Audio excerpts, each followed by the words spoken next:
is that gold is moving up in the face of rising interest rates. Now, we're always told that rates go higher, gold goes lower, the inverse correlation between the two. But when you factor in what or who's issuing the debt, you want to overweight your best base metals. You want to overweight your energy. You want to overweight gold. But you don't want to have a large amount of duration in your portfolio. You don't want to have any. You want to short bonds. Again, the lower interest rates go, the higher gold prices go. The geopolitical uncertainty is another reason driving it up. We're going to go into Fort Knox and find out where that gold, how much gold we got in there.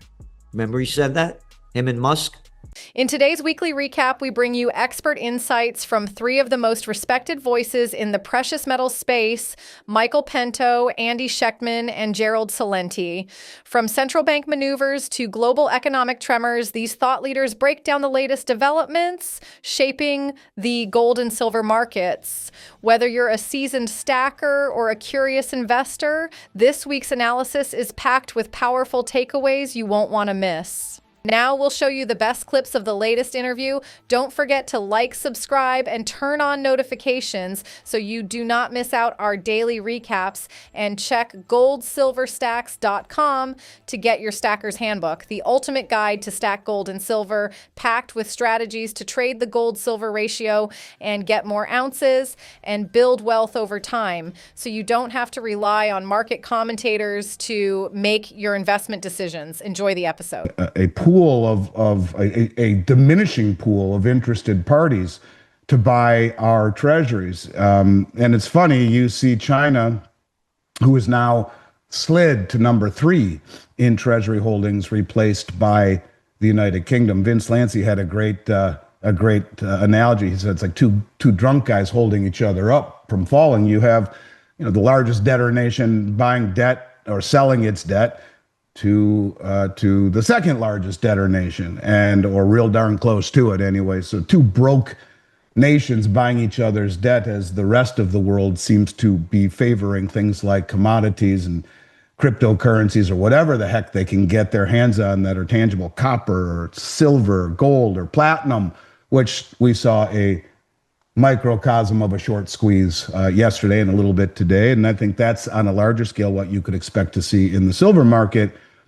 But yeah, it's an interesting time right now. And certainly I think it focuses squarely on the bond market. That's where really the trouble lies. And the question being, you raise the debt ceiling, you go around the world imposing tariffs that in many respects are actually sanctions masquerading as tariffs. You continue to spend irresponsibly. And the world at some point says, we just don't want to purchase your debt anymore. And maybe that's kind of part and parcel what Zoltan Pozsar was talking about, this move to Bretton Woods 3, a system that will move away from promises from an opaque debt system. And if you think about the concept of buying someone else's debt, another country's debt, and calling it an asset, it doesn't have a huge history compared to things like, tangible assets. And he said that's where we're going, a system that will be transparent, like blockchain, and one that will be backed by commodities. And, the old saying, he who has the gold makes the rules. Well, that's exactly what President Trump said on Easter Sunday in a tweet, which is interesting. With the amount of gold coming into the COMEX, the largest deliveries in the history of the COMEX in the May contract, over 16,000 contracts. That's $5.3 billion worth of gold delivered in the May. That's over a 700% increase year over year from this time last year. But this is every single month we're seeing it, and it's not stopping. And I think you're seeing a lot of players that are choosing physical gold in your possession, which is outperforming the bond market as an alternative to it. It's not just here in the United States, it's everywhere, and even in places like Japan. So yeah, this is just beginning. We'll see how it all plays out. We've all lived under this belief that these types of issues will always be resolved and papered over, and they always have been, I guess, maybe until they're not. But right now, these are certainly interesting times. Now, Michael Pento shares his positioning moving forward and how he expects the gold and silver markets to evolve in the coming weeks. Gold is replacing the dollar as the world's reserve currency, so it's an absolutely essential hold. I think gold does best does best. And I've been doing this for 34 years as a professional investor. So gold does best in recessions. I just don't see that happening anymore. I love to see nominal and real interest rates plunge. That's when gold really shines the most. And I just don't see nominal rates falling right now. Nominal rates are going to rise. And I think that on the long end, they could really spike, especially if we start massive fiscal deficits again, even more than we already have, Jesse. I mean, think about this tenuous fiscal situation. You know, the Congress can score the extension of TCJA any way they want. They can use accounting gimmicks, but that will add about $4 trillion to the deficit over 10 years. Now you're going to get a little bit better. You're going to get some growth. I'm a big proponent of tax cuts, and I'm a bigger proponent of cutting spending. But when you cut taxes and you increase spending, I mean, you're going to really put a dent in the deficit. And we don't have any room for that. We're running $2 trillion deficits in peacetime and in supposedly prosperity. What happens in a recession? Those things tend to triple. So you can get a $6 trillion deficit. So if you're looking for, like I said, I am now net long the stock market. I have some protection with gold. I have some inflation hedges in the portfolio. I have a lot of short duration bonds because you're still getting paid 4.25% guaranteed. I don't think the Fed's going to be cutting the Fed funds rate anytime in the immediate future. But having said that, the room on the upside is very limited, in my opinion, especially for the Mag 7 and the stuff that everybody wants to own, regardless of what valuation. They don't care. They just want to own those 7 stocks. So that's a big problem. I do not look at the gold silver ratio ever, because that if you use that as a timing tool, it's just all it does tell you is that gold is more expensive than silver than historically the case. But that's not a reason for me to buy silver and sell gold. Silver. And it is on my radar, to answer your question, for the first time in a very long time. I like silver in times of when global growth is going to accelerate in times of monetary chaos. That's when silver tends to do better than gold.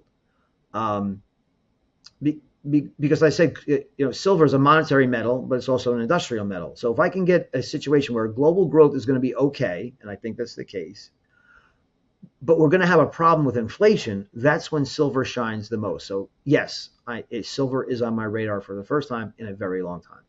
It could even outperform gold for a while. Normally, and that's very, and historically, Jesse, it's a very rare situation. Normally gold is much better. But so gold is real money. So during times of monetary chaos, you want to overweight gold. During times of recessions, you want to overweight gold. But when you see inflation and growth accelerating on a second derivative basis, silver will tend to outperform gold. Right now, I'm only in royalty companies. So, but yeah, the volatility on silver is through the roof. The volatility on silver equities is a derivative of that volatility. It's a much higher rate of change, volatility. So yeah, I'm not looking at the silver equities right now, but just the metal. In today's news recap, silver price hits $33.57. 3 levels traders are watching as breakout momentum builds. Silver is trading at $33.57, up on a softer U.S. dollar and rising geopolitical tensions. The greenback dropped 0.6% against major currencies, making dollar-denominated metals more attractive to overseas buyers. This comes as U.S. equities are falling and Treasury yields are rising as investors worry about the growing U.S. deficit and President Trump's proposed tax plan. Markets are on edge. We're paused between the high and recent low, waiting for more clarity on trade and tariffs, said RJO Futures strategist Daniel Pavlonis. A recent Reuters poll showed a fragile U.S. economic outlook despite the temporary truce in the U.S.-China trade war. Global tensions are high. CNN reported that Israel may be preparing to strike Iran's nuclear facilities even as diplomatic channels are open. This is continuing to drive demand for safe haven assets like silver and gold. Now we'll show you the best clips of the latest interview, but first, smash the subscribe button, turn on notifications, and check our new Numismatics Handbook. Most stackers want to get active, but swapping their metals for dollars isn't an option. There's plenty of opportunities in the overlooked numismatics world. Mastering U.S. coins, key dates, and errors pays off by multiplying your ounces and capitalizing where others aren't paying attention. Morgan Chase just came out with an article a few days ago about the dollar declining another 20%. Much of the world has had enough of the United States geopolitical and socioeconomic hegemony. Again, go back to the Trump administration. Look at the debt level going way back up again. Need more money to cover the debt. When you look at the real debt, it's not $37 trillion. It's more like $220 trillion when you put in Social Security and all the other money the government owes out. There's no way they're going to be able to pay this off. Let's go back to the dollar. The deeper the dollar falls, the higher gold prices go. It's as simple as that. You're looking, and now the dollar's going down. Number two, they came out with the consumer price index numbers this week. The CPI was lower than expected at 2.3%. Trump is going to do everything he can to keep the economy strong. The way the economy stays strong is with lower interest rates. End of story. Again, they pumped up, he was the guy that pumped up the economy when he locked it down, when he called a state of emergency on March 11th, 2020 to fight the COVID war. Interest rates went down to zero, and they pumped in trillions of dollars of fake money under him and Biden, and other people around the world did the same thing. So let's go back to gold. Trump is going to do everything he can to keep interest rates low. And if anybody believes that he can't do it, let's go back to the facts. Let's go back to 2018 when he was president. The Dow had its worst December since the Great Depression. What did he do? He forced Jerome Powell, the Fed head, to lower interest rates. They lowered them in January 2019. Markets went up some 22% at Dow that next year.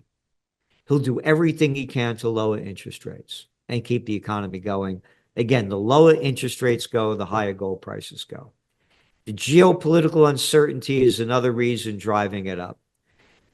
Gold prices have gone down somewhat, over $200 from their high, but they're still way up there. And we believe they're going to stay up. And again, the wild cards keep being dealt. Now let's go back to another thing Trump said a couple of months ago. We're going to go into Fort Knox and find out where that gold, how much gold we got in there. Remember he said that? Him and Musk? How come they're not in there?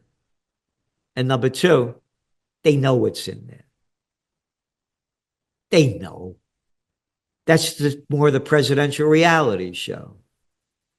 Of course he knows what's in there. He's the president. What do you think of their insights? Do you agree with them? Let us know in the comments. We love hearing your thoughts. That's it for this week's recap with Michael Pento, Andy Schectman, and Gerald Celente. If you found this helpful, make sure to like, subscribe, and hit the bell so you don't miss our videos.